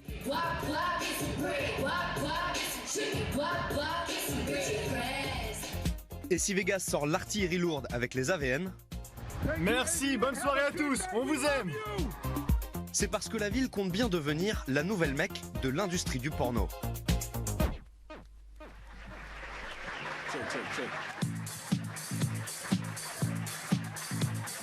Les AVN, ce n'est pas que le tapis rouge et les trophées, c'est surtout le rendez-vous business du X. 4 jours d'expo à en prendre plein les yeux.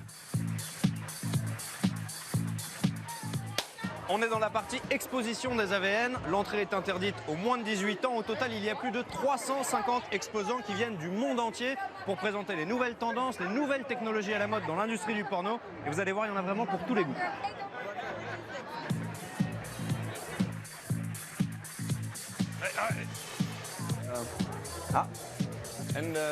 Et ça se vend bien, ça?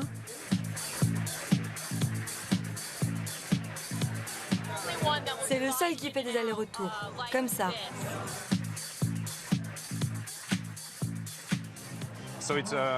C'est donc un pénis de monstre. Plutôt celui d'un dragon. Un dragon? Non. Ah oui, bien sûr, c'est évident. Mais non, t'inquiète. Ici, tout est interactif, mais plus que jamais, la tablette est déconseillée pour les enfants. Donc là, en fait, je suis en train de jouer à un jeu qui est relié à un sextoy sur lequel mademoiselle est assise. Et donc à chaque fois que je tape sur l'écran, ça fait des vibrations.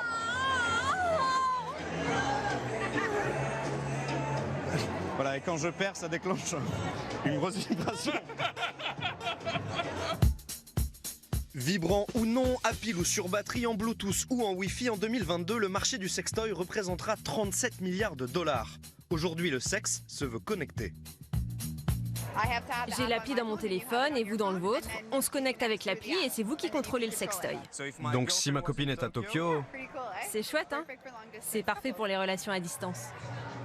L'industrie du porno a toujours eu un temps d'avance en matière de nouvelles technologies. C'est au porno, par exemple, que l'on doit l'essor des cassettes VHS ou des vidéos à la demande dans les chambres d'hôtel. Et le nouvel Eldorado des industriels du porno, c'est ça. Les casques de réalité virtuelle, la VR, un marché estimé à 40 milliards de dollars d'ici à 2020.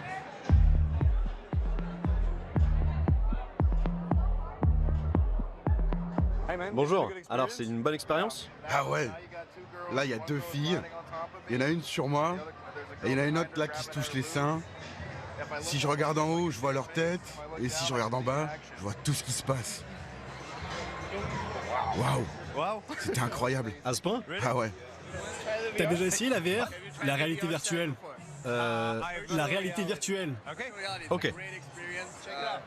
Conscience professionnelle oblige, on a essayé. Let's go, c'est parti.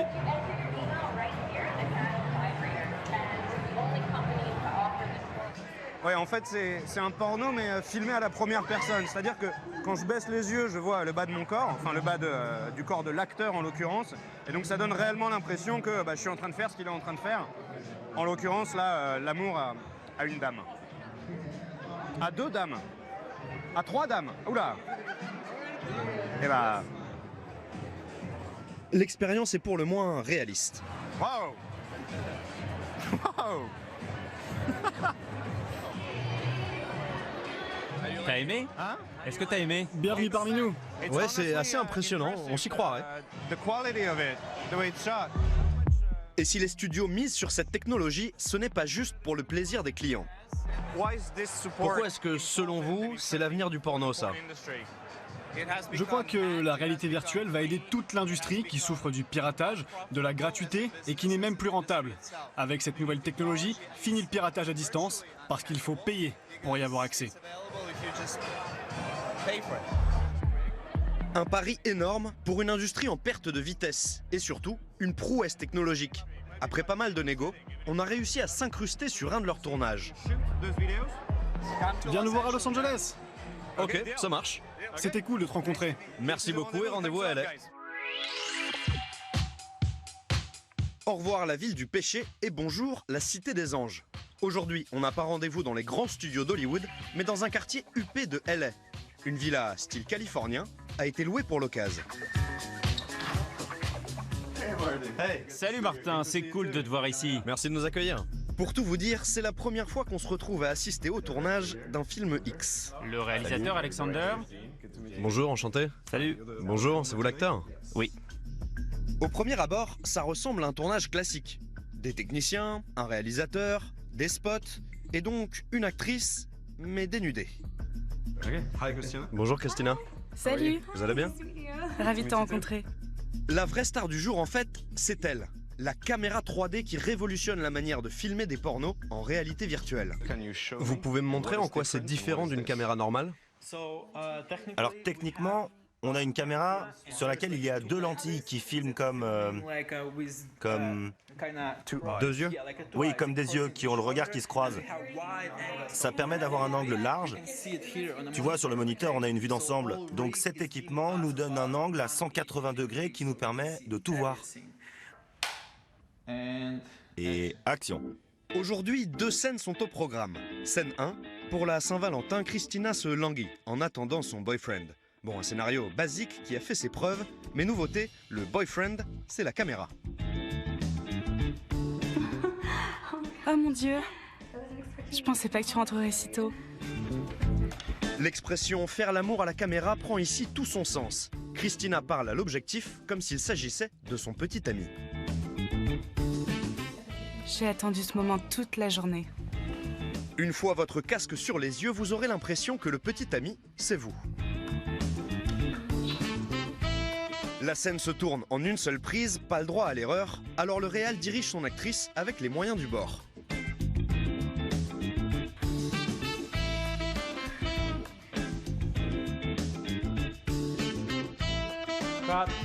Coupé. Lui, c'est Daniel Abramovich, le pionnier du porno en VR.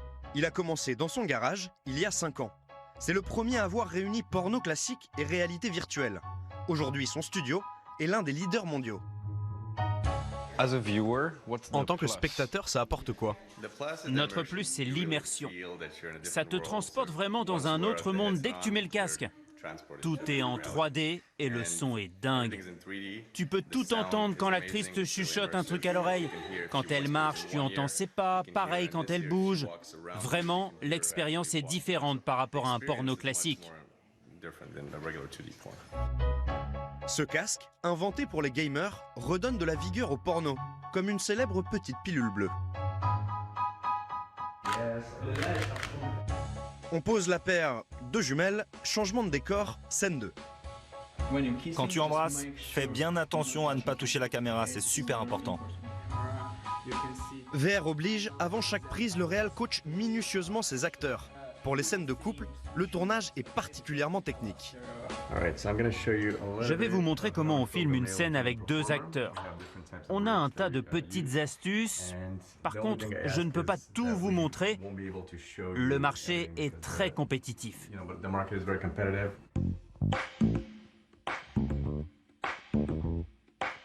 Je commence par quelle position? Allonge-toi sur le dos et mets tes fesses ici. Avec cet attirail, on se croirait dans une salle de bondage. La caméra a même des oreilles pour enregistrer le son en stéréo. Ok, la définition est bonne. Ok. Mais on voit pas assez son corps. Il faut qu'on change d'axe ou qu'elle remonte un peu. L'actrice regarde au-dessus d'elle, comme si elle était avec son partenaire. Ce qui rend la performance des acteurs un peu compliquée. Qu'est-ce qui est différent pour vous? Vous voulez dire en comparaison d'un tournage classique? Oui. Tout est différent ici. Normalement, il n'y a pas tout ça, juste elle et moi. Là, je dois faire attention à ma position pour la caméra. Pour cette scène, par exemple, il faudrait que je me tourne comme ça pour qu'on voit mieux ce qu'il y a là. Ici, c'est au-dessus de moi, donc je m'inquiète pas trop. Faut juste que je fasse gaffe à mon dos et à ne pas toucher avec ma tête. Mais c'est du bon matos ici. Donc vous ne parlez pas, vous ne... Non, je fais rien. Je suis juste là. Je suis juste un pénis. C'est dur pour vous? Ça change quoi d'avoir tout ça autour? Ce qui compte, c'est l'intimité que j'ai avec la caméra, plus qu'avec l'acteur. Aujourd'hui, ce qui est le plus important, c'est d'être en connexion avec l'utilisateur du casque. On résume, un tournage en VR, c'est moins de contact et moins de plaisir pour les acteurs. Mais ce serait tout bénef pour les utilisateurs et surtout pour les producteurs. Aujourd'hui, la réalité virtuelle représente environ 5% du porno produit. Le reste, c'est en 2D. Mais je pense que ça va changer. Et peut-être que dans 5 ans, ça sera 50-50. La réalité virtuelle, c'est l'avenir, c'est sûr. La suite, on ne la verra pas, concurrence oblige, les différents studios protègent jalousement leurs secrets de fabrication. Retour à Vegas. Pendant notre déambulation à l'expo des AVN, un autre phénomène nous avait tapé dans l'œil.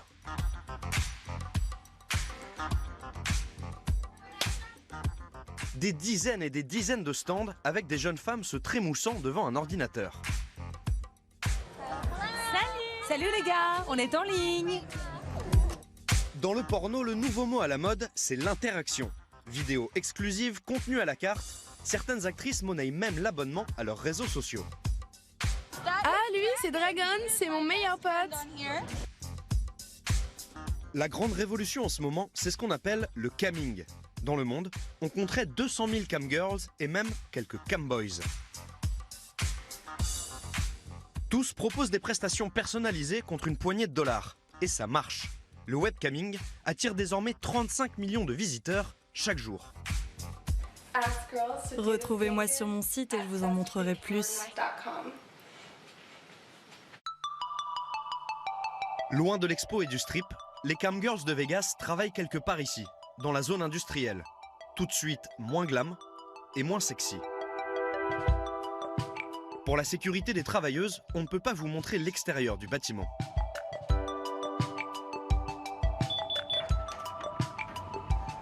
Hello. Bonjour. Moi c'est Shanna. Enchanté, Shanna. Bienvenue au Vegas Webcam Studio. Comment ça va? Ça va. On est où exactement ici? On est dans un studio de webcam, là où les camgirls travaillent. Elles ont chacune leur chambre. C'est ici qu'elles jouent aux petites copines pour des hommes seuls dans le monde entier. Depuis 4 ans, Shanna gère ce studio de 21 chambres. Les camgirls se relaient 24 heures sur 24 et 7 jours sur 7. Alors chaque chambre a un lit, un ordinateur, une caméra et de l'éclairage. Ça ressemble plus à une auberge pour backpackers qu'à un hôtel de charme. Il est presque 22 heures et Christine va démarrer sa journée. Martin, voici Christine. Salut. Bonjour. Christine, 22 ans, habite Vegas. Elle est étudiante en école d'infirmière, elle est mariée. Croyez-le ou non, c'est un profil répandu chez les camgirls. Comment est-ce que vous en êtes arrivé à faire du camming? J'étais dans une période de ma vie où je galérais pas mal. Alors j'ai cherché un petit boulot et je suis tombée sur une annonce.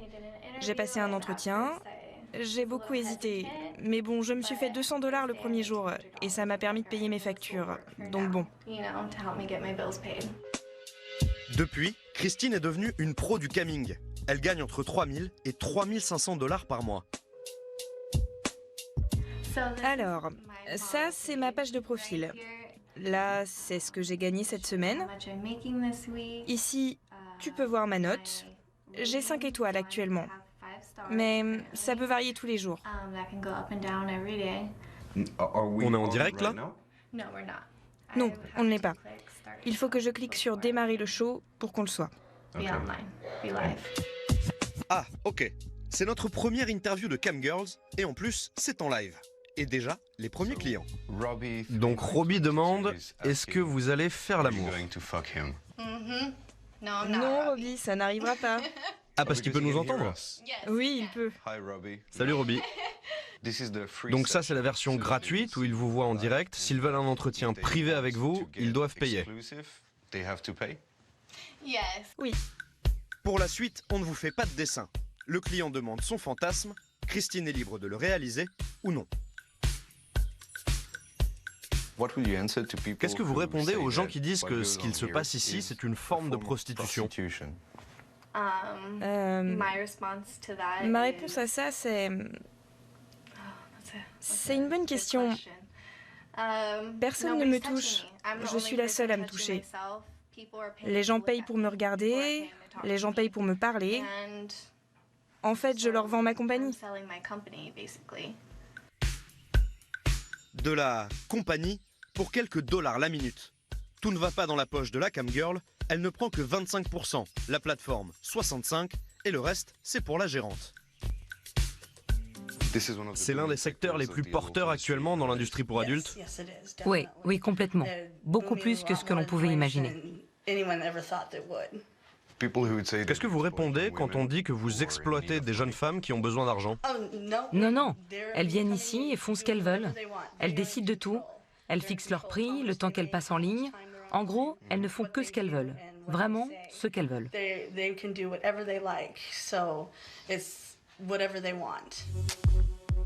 Dans ce bordel en ligne, la tenancière vante la liberté des travailleuses. Dans les faits, elle a raison, le webcamming n'est pas de la prostitution au sens légal du terme. Mais la frontière est infime.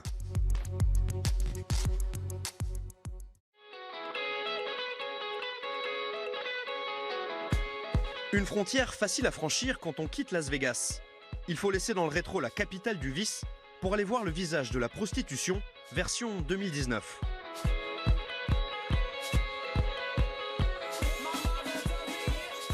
C'est autorisé dans le Nevada. La prostitution a été légalisée il y a un bail, au milieu du 19e, seulement dans les petits comtés. Aujourd'hui, on quitte Vegas pour aller dans une maison close. Il y en a une vingtaine dans le Nevada. Ici, c'est légal. On est en route pour la petite ville de Pahrump. On a rendez-vous au Sherry's Ranch, un bordel à l'ancienne. De ranch, il n'en a que le nom. Pas de chevaux, pas de cavaliers. À peine arrivé, la couleur est annoncée.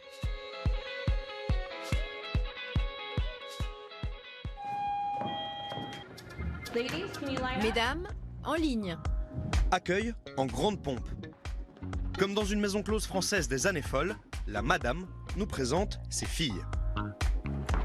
Salut, moi c'est Sky. Salut, moi c'est Max. Petit moment gênant. Laquelle voulez-vous choisir? Peut-être...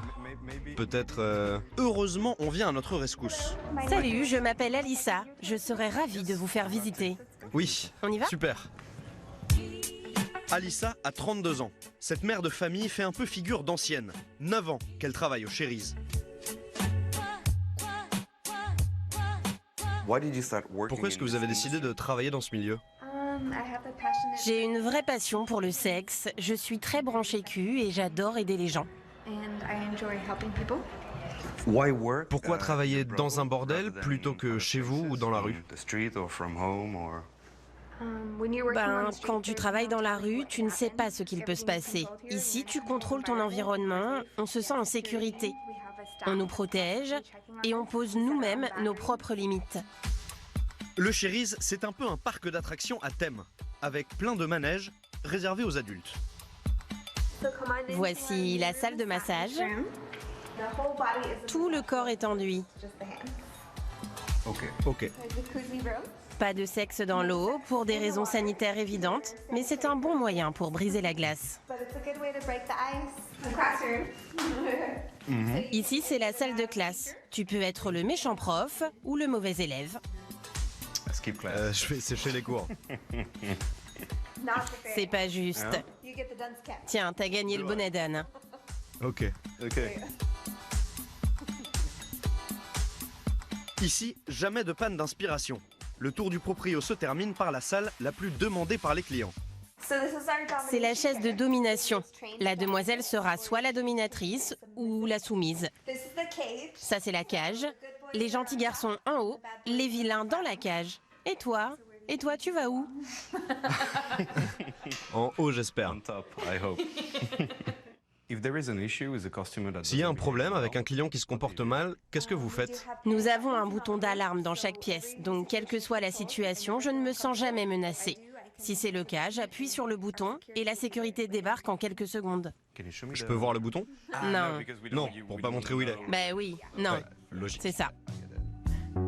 Le bordel a ouvert il y a une vingtaine d'années. Les affaires marchent bien. Des petits bungalows VIP ont été construits pour les clients les plus riches. Bien sûr, impossible de les rencontrer. Anonymat exigé. C'est ma chambre. Entre, je vais te faire visiter.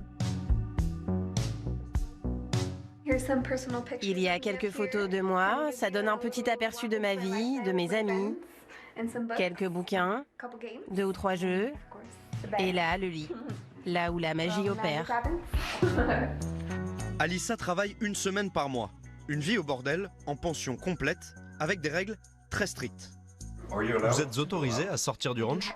Non, je n'ai pas le droit de sortir du bordel pendant la durée de mon contrat. Car avant de le signer, j'ai dû prouver que j'avais été dépistée pour le VIH et les MST, donc interdit de sortir. Vous ne sentez pas trop enfermé? Non. Une semaine par mois, ça va. Ce n'est pas trop long et ça me permet de m'amuser un peu. Alyssa loue sa chambre 48 $ par jour.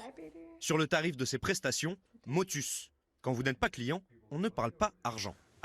Comment est-ce que l'argent est réparti entre vous, le bordel? Le bordel prend la moitié de tout ce que l'on touche. Ensuite, on paye aussi nos impôts. Si vous croyez que le Sherry's n'est qu'une maison close à l'ancienne, erreur. Pour rester dans son époque, il a investi dans les nouvelles technologies.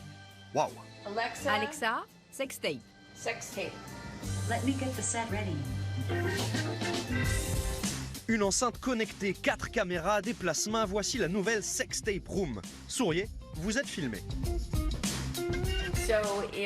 Si les clients veulent un souvenir d'un moment passé avec une de nos filles, ils peuvent faire leur propre sextape.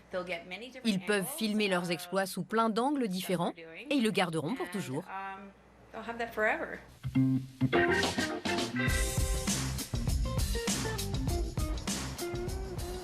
Étrange. Étrange peut-être, mais pas le choix pour rester dans le game. Même dans un bordel à l'ancienne, il faut rester compétitif, à la pointe de la technologie? Oui, oui. Je veux dire, il y a tellement de choix de nos jours. Vous avez les poupées gonflables, les robots sexuels ou encore les webcams. C'est dingue tout ce qu'on trouve aujourd'hui. Et je ne pense pas qu'on disparaîtra. Quoi qu'on fasse, on ne remplacera jamais le contact humain et la chair. Pour rester à la page, Alyssa et les autres prostituées ont elles aussi pris le tournant des réseaux sociaux. Salut! Salut, bienvenue dans ma chambre. Twitter, chaîne YouTube, les filles du Sherry's se racontent en ligne et sont devenues des pros du 2.0. Ça m'apporte pas mal de nouveaux clients. Beaucoup me disent « j'ai vu tes vidéos » et ils se sentent plus à l'aise avec moi. L'industrie du X a longtemps cru qu'Internet allait tuer le business. En fait, le web a simplement redistribué les cartes. Le sexe n'a jamais été aussi présent, il se produit, se monnaie et se consomme, juste différemment. Voilà, this is the end. Notre émission spéciale Vegas est terminée. On espère que ça vous a plu et on se retrouve très bientôt sur TMC pour un nouveau numéro. Bonne soirée.